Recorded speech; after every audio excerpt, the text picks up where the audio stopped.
Engine ने सीटी बजाई, दूसरी विसल दी तो प्लेटफॉर्म से गाड़ी की सीटी सुनाई दी और फिर एक धचके के साथ जनता एक्सप्रेस प्लेटफॉर्म से खिसकने लगी। मैंने इत्मीनान का सांस लिया और मफलर सर पर लपेट लिया और हाथ गर्म जैकेट की जेबों में ठूस कर कोने में टेक लगा ली। थोड़ी ही देर बाद गाड़ी अमृतसर से निकलकर जालंधर की तरफ उड़ी जा रही थी। डिब्बे में हिंदू पठानकोट के धमाके के बारे में बातें कर रहे थे। उनकी बातों से अंदाजा होता था कि वो पाकिस्तानी फौज से खौफजदा हैं। गाड़ी जालंधर के रेलवे स्टेशन पर खड़ी हुई तो मैंने अपने आप को दूसरे हिंदू सिख मुसाफिरों की ओट में छुपा लिया। ज्यादा रश की वजह से किसी ने खास तौर पर मेरी तरफ तवज्जो न दी, मगर जालंधर छावनी का रेलवे स्टेशन मेरे लिए खतरे की जगह थी। मुझे उस स्टेशन से डर लग रहा था। जल्द ही गाड़ी छावनी के स्टेशन पर पहुंच गई। जितनी देर गाड़ी जालंधर छावनी पर खड़ी रही, मैं बाथरूम में छुपा रहा। गाड़ी चली तो मैं बाहर निकलकर अपनी सीट पर जाकर बैठ गया। मेरे साथ हिंदू मुसाफिर बैठा हुआ था। उसने मुझसे बातें शुरू कर दी। मैंने आंखें बंद कर ली जैसे मैं सो रहा हूँ या सोना चाहता हूँ। हिंदू मुसाफिर भी कुछ देर बाद ऊँघने लगा। अंबाला छावनी पर भी मेरा दिल शिद्दत से धड़क रहा था। अगरचे मैं टेक लगाए बगैर सो रहा था, लेकिन थोड़ी थोड़ी आंखें खोलकर प्लेटफॉर्म को बराबर देख रहा था जहां पुलिस और मिलिट्री पुलिस के आदमी गुजर रहे थे।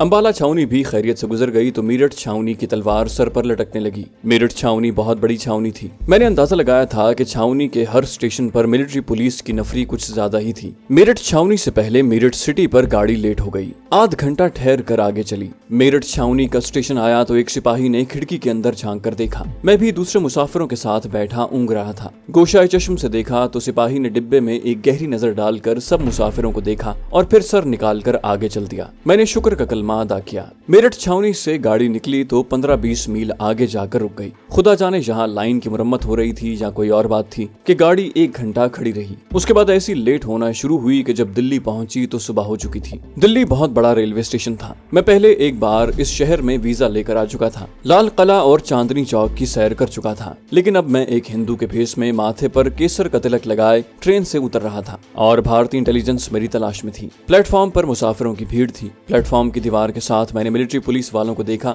कि कतार बांधे एक एक मुसाफिर को घूर रहे हैं। मैं हुजूम में गुम होकर गेट की तरफ बढ़ा। गेट पर काफी रश था। मुझे धिक्के लग रहे थे। मैं खुश था। मैं इसी तरह यहाँ से महफूज होकर बाहर निकल सकता था। बड़ी मुश्किल से मैंने अपना टिकट गेट पर खड़े चेकर को दिया और हुजूम के रेले के साथ ही बाहर निकल आया। मैं मफलर उतार कर दोबारा अपने सर पर लपेट रहा था कि अचानक मेरी नजर बाएं जानिब एक आदमी पर पड़ी। वो ऊपर दूसरे प्लेटफॉर्म को जाने वाली सीढ़ियों के पास खड़ा सिगरेट पीते हुए मुझे देख रहा था। वो 40-45 की उम्र का होगा। सर पर ऊनी टोपी थी, जिस्म पर नस्वारी स्वेटर और पुराना सा कोट था और वो पजामा पहने हुए था। उसकी नजरें मुझ पर जमी हुई थी। एक बार तो मैं अपनी जगह से हिल गया, मगर फौरन ही अपने हवास पर काबू पा लिया और अनजान बनकर दूसरे मुसाफिरों के साथ स्टेशन से बाहर उस जगह पर आ गया जहाँ साइकिल रिक्शा, टैक्सियां और तांगे खड़े थे। मैंने यूं ही घूम कर एक नजर पीछे डाली तो मेरे होश उड़ गए। वो आहिस्ता आहिस्ता मेरी तरफ चला रहा था। यकीनन वो आदमी मिलिट्री इंटेलिजेंस का था और उसे मुझ पर शक हो गया था। मेरे सामने एक टैक्सी खाली थी। मैं उसी में घुस गया और उसे कहा कि चांदनी चौक चलो। मैं उस वक्त पाकिस्तानी सिफारत खाने का नाम नहीं लेना चाहता था। टैक्सी ड्राइवर ने मीटर डाउन किया और इंजन स्टार्ट करके गाड़ी को बाहर निकाला।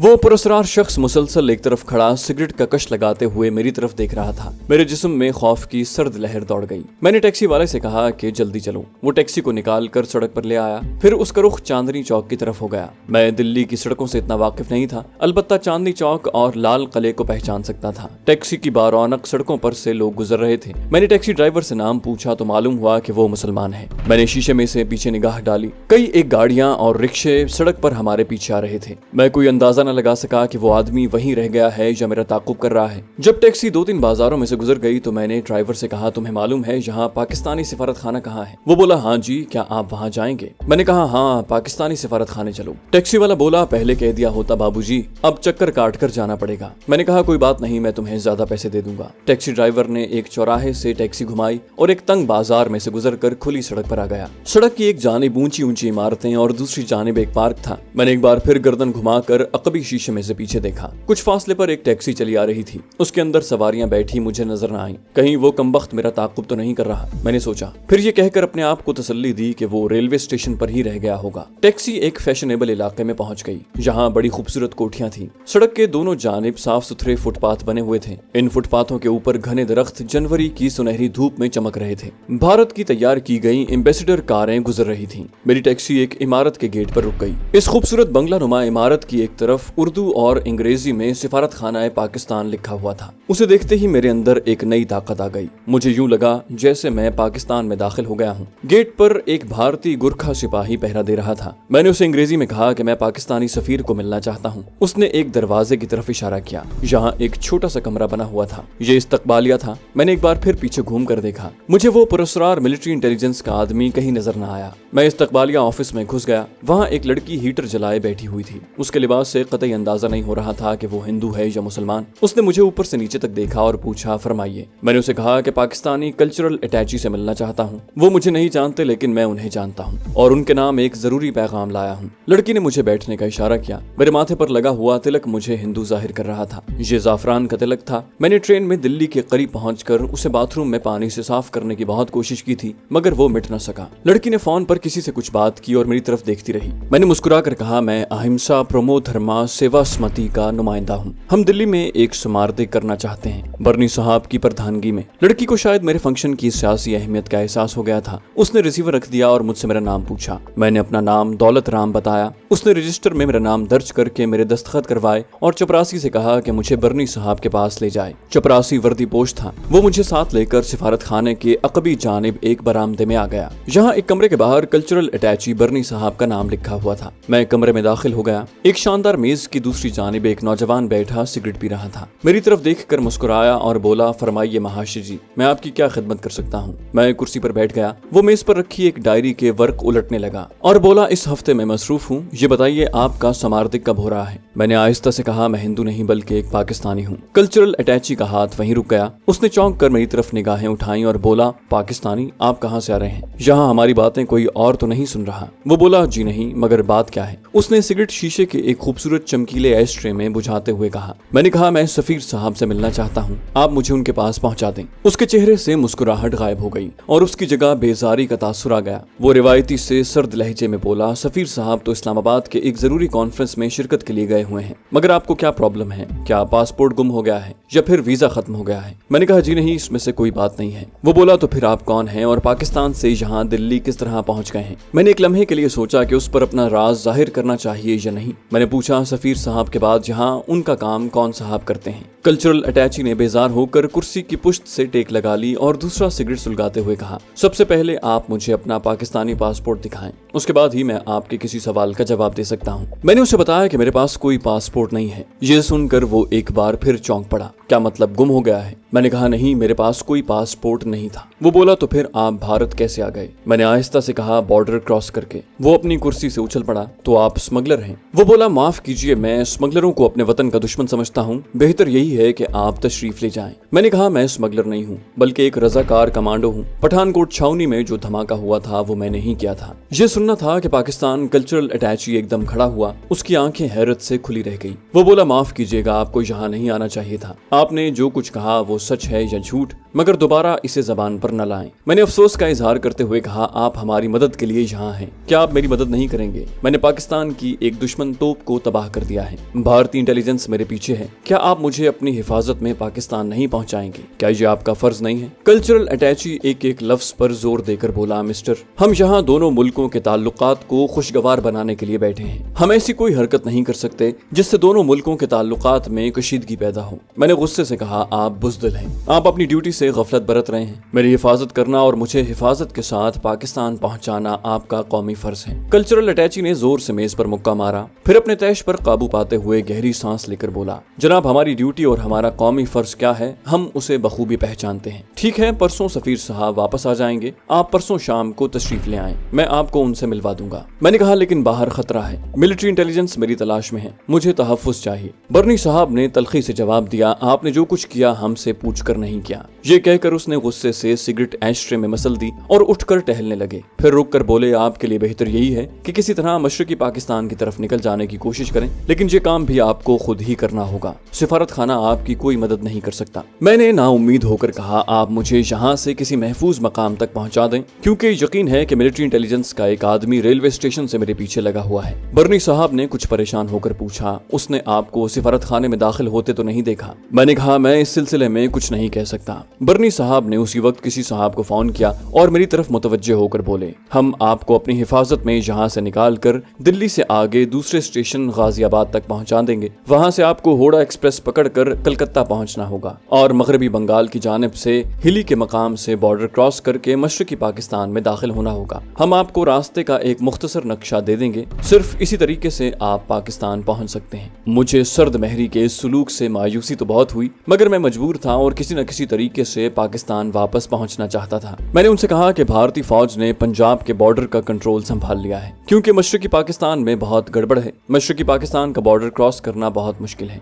बर्नी साहब हाथ झटक कर बोले, आई एम सॉरी, इससे ज्यादा हम आपकी कोई मदद नहीं कर सकते। अगर आप तैयार हैं तो मेरे साथ आइए। नाचार मैं उनके साथ चल पड़ा। वो मुझे कमर्शियल सेक्रेटरी के पास ले गए। मुझे बाहर बिठाकर वो कुछ देर कमरे में सेक्रेटरी के साथ बातें करते रहे। फिर बाहर आकर बोले, सब काम ठीक हो गया है, हम आपको अखराजात के लिए कुछ भारतीय करेंसी और कुछ पाकिस्तानी करेंसी भी देंगे। मैंने कहा, अगर मुझे एक पिस्तौल। उसने बात काटते हुए कहा, सॉरी, हम ये काम नहीं कर सकते। मैंने नाश्ता नहीं किया था, रात को भी कुछ नहीं खाया था, बहुत भूख लग रही थी। मैंने एक कमरे के गुस्ल खाने में जाकर शेव बनाई, गुस्ल किया, फिर पेट भर कर अंडों का नाश्ता कर लिया कि मुझे शाम तक भूख नहीं लग सकती थी। ये बात पूरी तरह वाज़ेह हो गई थी कि सिफारत खाना किसी किस्म की जिम्मेदारी लेने को तैयार नहीं, और ये लोग जितनी जल्दी हो सके मुझे यहाँ से निकाल कर बाहर करना चाहते हैं। मैंने फैसला कर लिया कि मुझे मशरकी पाकिस्तान पहुँचने की कोशिश करनी चाहिए। मेरे लिए और कोई चारा भी तो नहीं था। बर्नी साहब ने मुझे 200 रुपए भारतीय और 200 रुपए पाकिस्तानी इनायत कर दिए। फिर मुझे एक ऐसी वैगन में बिठा दिया गया जो सिफारत खाने के मैले कपड़े लेकर लॉन्ड्री जाया करती थी।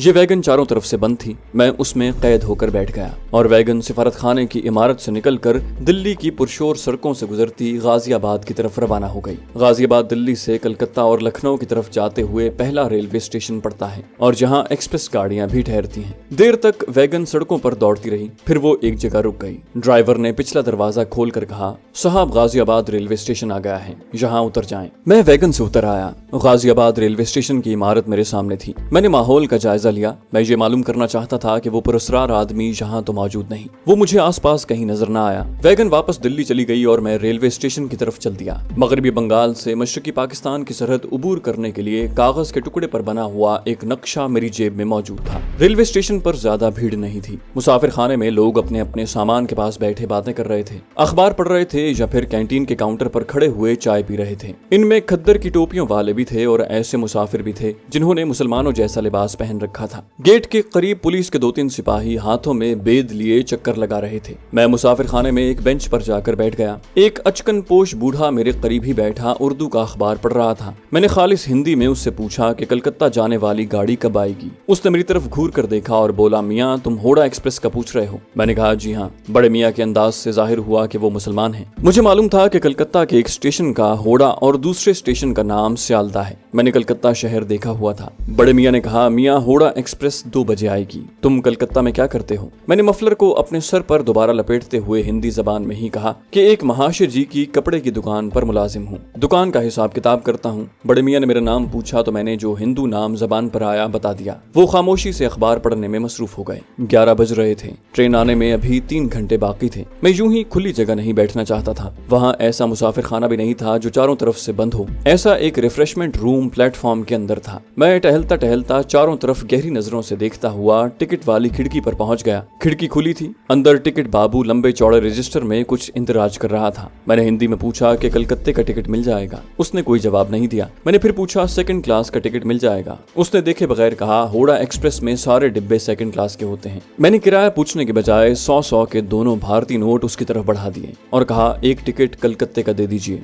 उसने 200 रुपयों में से 10-10 के 3 नोट मुझे वापस करते हुए कहा, रात जनता एक्सप्रेस से क्यों नहीं चले जाते लाला जी, इससे आधे पैसे बच जाएंगे। मैंने जवाब दिया, जी मुझे जल्दी पहुंचना है, वहाँ महाशय जी तिलक राज मेरा इंतजार कर रहे हैं। टिकट बाबू ने मुझे टिकट दे दिया तो मैं गेट की तरफ बढ़ा और चेकर को टिकट दिखाकर प्लेटफॉर्म पर आ गया। एक कुशादा और तवील प्लेटफॉर्म था जिसके जिसके एक जानिब दीवार पर हिंदी के कई बोर्ड लगे हुए थे। मैं रिफ्रेशमेंट रूम में दाखिल हो गया। अंदर पुरानी वजह की चंद एक मेज कुर्सियां थीं। पीतल के गुलदानों में 2-3 रोज के बासी फूल सजे हुए थे। मैं एक मेज पर बैठ गया और चाय का ऑर्डर दे दिया। वर्दीपोश बैरे ने मुझे बेजारी से देखा और चला गया। मैंने इस ख्याल से कुछ केक पेस्ट्री भी मंगवा ली कि वहाँ ज्यादा देर तक बैठ सकूं। फिर भी 1 बजे तक ही बैठ सका क्योंकि वहाँ खाना खाने वालों का तांता बंद गया था। मैं बिल अदा करके बाहर प्लेटफॉर्म पर आ गया। प्लेटफॉर्म पर कलकत्ता जाने वाले मुसाफिरों का सामान कुलियों ने एक कतार में लगा दिया था। मैं रिफ्रेशमेंट रूम के बाहर एक बेंच पर बैठ गया। एक रेडी वाले से हिंदी का अखबार खरीदा और पढ़ने लगा।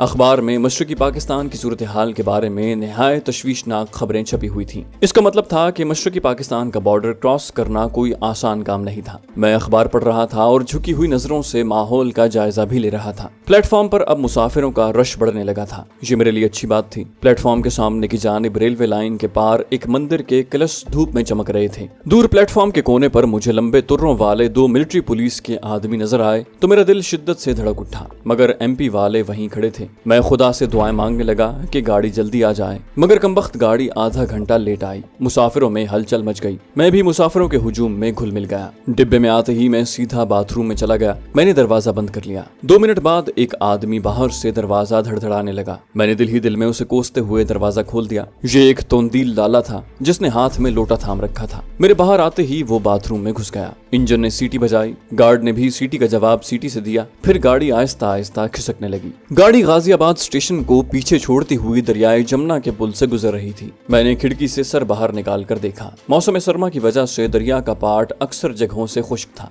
दूर लाल किले की पुरशिकोह इमारत नजर आ रही थी जिस पर भारत का परचम लहरा रहा था। मेरे दिल को जैसे किसी ने अपनी मुट्ठी में ले लिया। ये किला मुसलमानों के जाहो जलाल की अलामत था जो अब किस्सा पारीना बन चुका था। दिल्ली कई बार उजड़ कर आबाद हुई थी, मगर 1947 में ऐसी उजड़ी कि फिर आबाद न हो सकी। जिस दिल्ली को कभी मुसलमानों की तहजीब और सकाफत का मरकज समझा जाता था, आज वहाँ जगह जगह हिंदी जबान में बात होती थी और दुकानों के बाहर उर्दू का बोर्ड कहीं दिखाई नहीं देता था। जमुना गुजर गई, लाल किला गुजर गया। गाड़ी की रफ्तार पुल पार करने के बाद तेज हो गई थी। सहारनपुर आ गया। यहाँ ट्रेन कुछ देर रुकी। प्लेटफॉर्म पर काफी रश था। यहाँ भी मैं बाथरूम में घुस गया और गाड़ी चली तो बाहर निकला। उसके बाद लखनऊ के स्टेशन पर गाड़ी ज्यादा देर रुकी रही, लेकिन मैं ज्यादा देर बाथरूम में न ठहर सका। एक मुसाफिर अंदर आना चाहता था। मजबूरन मुझे बाहर निकलना पड़ा। यहाँ पुलिस और मिलिट्री के 2-3 सिपाही चल फिर रहे थे। जितनी देर ट्रेन रुकी रही, मेरा रंग उड़ा रहा। मैंने एहतियातन वो कागज जिस पर मशरकी पाकिस्तान के बॉर्डर का छोटा सा नक्शा बना हुआ था लपेट कर पाकिस्तानी करेंसी के 100 के दोनों नोटों के साथ अपने जूतों में छुपा कर रख लिया।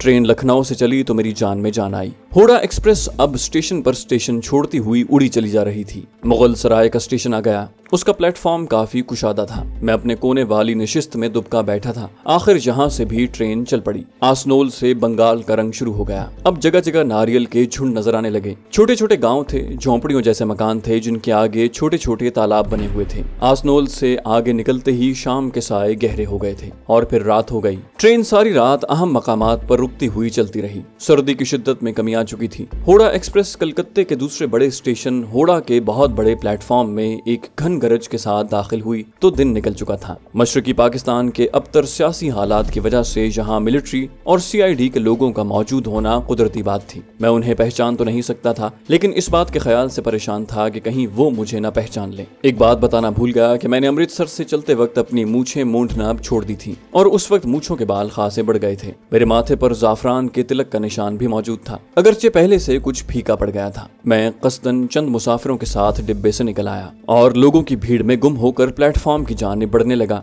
2-3 ऐसे सफेद पोश आदमियों को मैंने देखा था जो एक तरफ हटकर खड़े हुए थे और मुसाफिरों को घूर घूर कर देख रहे थे। एक जगह मगरबी बंगाल का वर्दी पोश सिपाही एक मुसाफिर की तलाशी ले रहा था। एक आदमी जो शक्ल सूरत से इंटेलिजेंस का आदमी लगता था, सिपाही के करीब खड़ा तलाशी का अमल निहायत दिलचस्पी से देख रहा था। मैंने सर झुका लिया और मुसाफिरों के धक्के खाता सीढ़ियों वाला पुल चढ़ने लगा। ये सीढ़ियां दूसरे प्लेटफॉर्म पर जाकर खत्म हो जाती थी। गेट पर एक बंगाली टिकट चेकर खड़ा था। दूसरे मुसाफिरों के साथ मैं भी टिकट थमाकर बाहर निकल आया। मैं एक तरफ होकर मफलर गर्दन से उतार कर तह करने लगा क्योंकि कलकत्ते का मौसम ज्यादा सर्द नहीं था। अचानक एक आदमी मेरे करीब आकर बोला, कहां से आ रहे हो? मैं अंदर से कांप गया, मगर ऊपर से बड़े पुरएतमाद अंदाज में मफलर तह करते हुए जवाब दिया, दिल्ली से आ रहा हूँ। और कहां से आना है महाराज? दिल्ली में कड़ाके का पाला पड़ रहा है। उस शख्स का चेहरा सपाट था, सिर्फ उसकी करंजी आंखों में एक खास किस्म की चमक थी। पतलून और बुशर्ट में मलबूस था। उम्र 40 के करीब होगी। बालों में कहीं कहीं सफेदी झलक रही थी। मुझ पर नजरें गाड़े वो निचला होंठ दांतों में बार बार दबा लेता था। दिल्ली में क्या करते हो और यहाँ किससे मिलने आए हो? उसका उर्दू बोलने का लहजा करनाल वालों का था। मैंने उसी एतमाद के साथ जवाब दिया, महाराज दिल्ली में खादी भंडार वालों की दुकान पर काम करता हूँ। यहाँ कलकत्ते के सोनागाची बाजार में उनकी दूसरी दुकान है, वहाँ बदली हुई है। उसने एक खतरनाक सवाल किया, तुम्हारा सामान कहाँ है? मैंने संभल कर जवाब दिया, सामान? महाराज हम गरीबों का क्या सामान होगा, दुकान पर सब कुछ मिल जाएगा। लेकिन आप क्यों पूछ रहे हैं महाराज?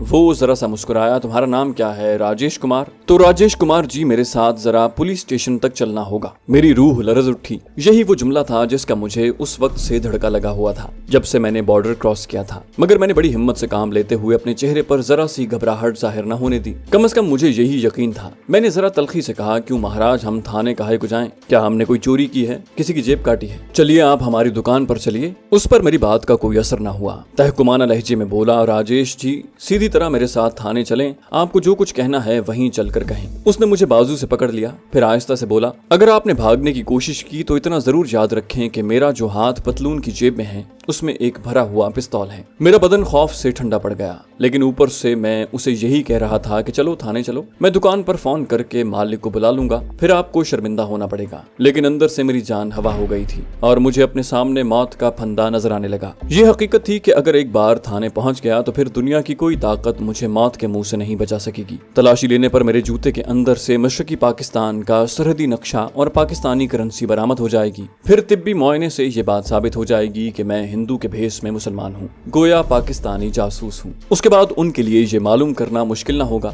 मैं वही कमांडो हूँ जिसने पठानकोट छावनी में प्रिया तोप तबाह की थी। मैंने तेजी से फरार होने के इम्कानात पर गौर करना शुरू कर दिया। इंटेलिजेंस का आदमी मजबूती से मेरा बाजू पकड़े मुझे कलकत्ता रेलवे स्टेशन से बाहर ले आया। उसने एक साइकिल रिक्शे वाले को इशारे से बुलाया और मुझे अपने साथ बिठा लिया। उसने मेरे बाजू में अपना बाजू डाल रखा था। मैंने कहा, लाला जी मेरा कसूर क्या है, मैंने क्या अपराध किया है? इंटेलिजेंस वाला खामोश रहा। उसने रिक्शे वाले से कहा, कोलू टोला थाने चलो। बंगाली रिक्शे वाला सड़क पर एक जानिब रवाना हो गया। सड़क पर काफी ट्रैफिक थी, 2 मंजिला बसें गुजर रही थीं। बंगाली लोग साइकिल, गाड़ियों, बसों में और पैदल चल रहे थे। दोनों जानिब ऊंची ऊंची फ्लैटों वाली इमारतें थीं, जिनके फ्लैटों की गैलरियों में कहीं कहीं रंग बरंग साड़ियां सूखने के लिए डाल दी गई थी। मैं रिक्शे से छलांग नहीं लगा सकता था। इंटेलिजेंस वाले ने मेरे बाजू को अपने शिकंजे में ले रखा था और अगर मैं किसी तरह छलांग लगाने में कामयाब हो भी जाता तो वो पीछे से मुझे गोली मार देता। मैं बीच बीच में उसे कहता जाता था कि मैं अपराधी नहीं हूँ। थाने की बजाय मुझे सोनागाची के खादी भंडार ले चलो, तुम्हें सब कुछ मालूम हो जाएगा। मेरा मकसद सिर्फ इतना था कि वो किसी तरह मुझे पुलिस स्टेशन न ले जाए, लेकिन वो हर बार यही जवाब देता कि कोई बात नहीं,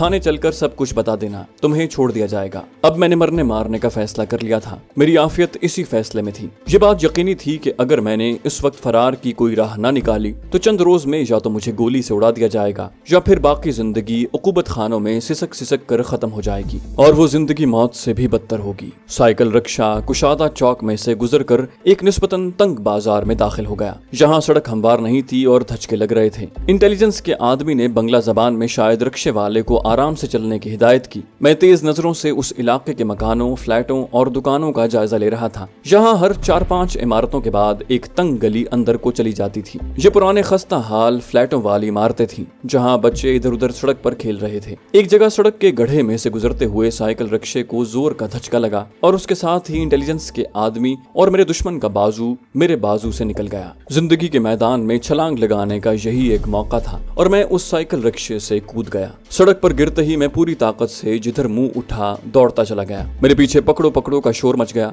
ये मेरे दुश्मन की पुकार थी। मुझे हर लम्हे पीछे से होने वाले फायर का धड़का लगा हुआ था। अचानक एक समात शिकन धमाका हुआ और मेरी सांस हलक में रुककर फंदा सी बन गई। मैं लड़खड़ा कर गिरा और मेरी आंखें धुंधला गई।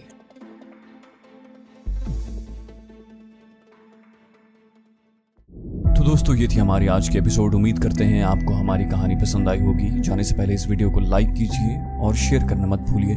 कमेंट करके हमें बताइए कि आपको हमारी वीडियो कैसी लगी, और अगर अभी तक आपने इस चैनल को सब्सक्राइब नहीं किया तो इसे सब्सक्राइब कीजिए और बेल आइकन दबाकर ऑल नोटिफिकेशंस ऑन कर लीजिए।